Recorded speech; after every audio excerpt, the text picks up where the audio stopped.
Well, it's Earth Day, April 22nd, 2014, and finally becomes springtime here in New Brunswick. So I wanted to take this opportunity to say a little something about microclimates. One of the very important things you need to understand about your property, you need to understand where there are hot spots, cold spots, where the sun shines, where there's shade, and how to use it to your best advantage.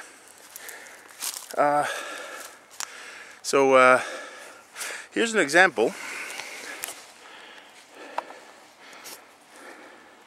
So this is my my garden here this spring, and notice here it's all still snowy, and here is where I planted my fruit trees. Where's that? Right here on this mound here, there's a cherry tree. It's not a cherry. There's pears and plum and prunes and all kinds of stuff on there. Now, why would I have planted my fruit trees in a place that gets that's the last to thaw in the spring? So I plant them here to delay budding as much as I can, in case there's a late frost. If the fruit trees are all flowered and budded, the late frost could kill all of the flowers and completely decimate my entire crop.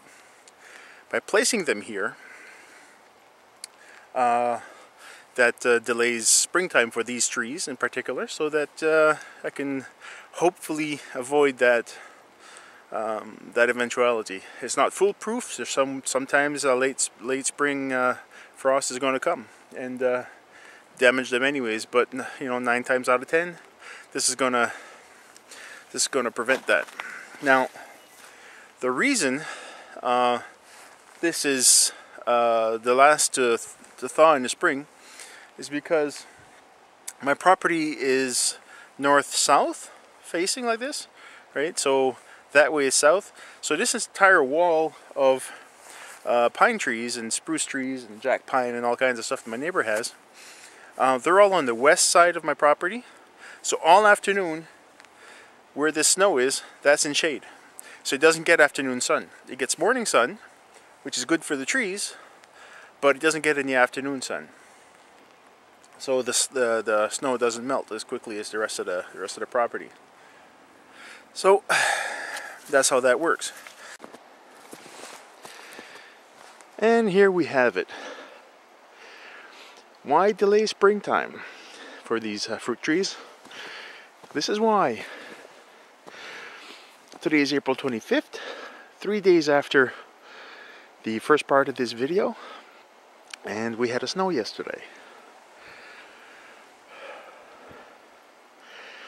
So if we had, if I had planted these fruit trees in a sunny, sheltered, warm spot and made them experience spring a couple of weeks earlier,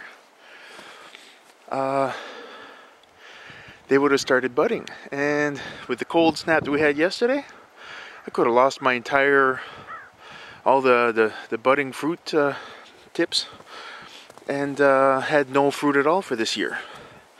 This way, by delaying spring as late as possible, I help these trees avoid all of these early spring or late spring weather fluctuations that can really do a lot of damage to young fruit buds. So that's why I do this. So like I mentioned before, all of these trees here are on the west side of my property. The sun rises right about there. So all morning as the sun goes up in the sky, we have sunshine. So it gets sunshine early in the morning when the bees are mostly out. And good amount of sunshine. But then in the afternoon, we have shade. So the snow takes a long time in springtime to thaw here. And then, the sun actually sets over there, right behind these trees. So all afternoon we have a semi-shady spot, which is okay for a lot of these fruit trees. They can handle some shade. They get full sun for half the day, and then dappled shade for the rest of the day.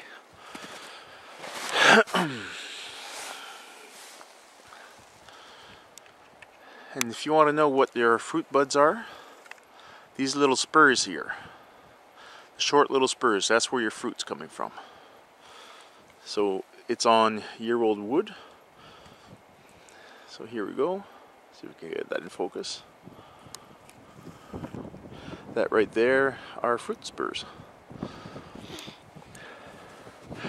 And those you don't want to have damaged. And here's another example of a microclimate. This is the southwestern side of this spruce tree here. And if you take a look at all the other ones over there, same thing. On the southwestern side, it's a lot warmer. It's shielded from the cold north winds, and the sun shines most here. So it's the first place that's gonna thaw. And throughout the season, it's the warmest spot to plant anything, to be honest. Anyways, that's enough for today.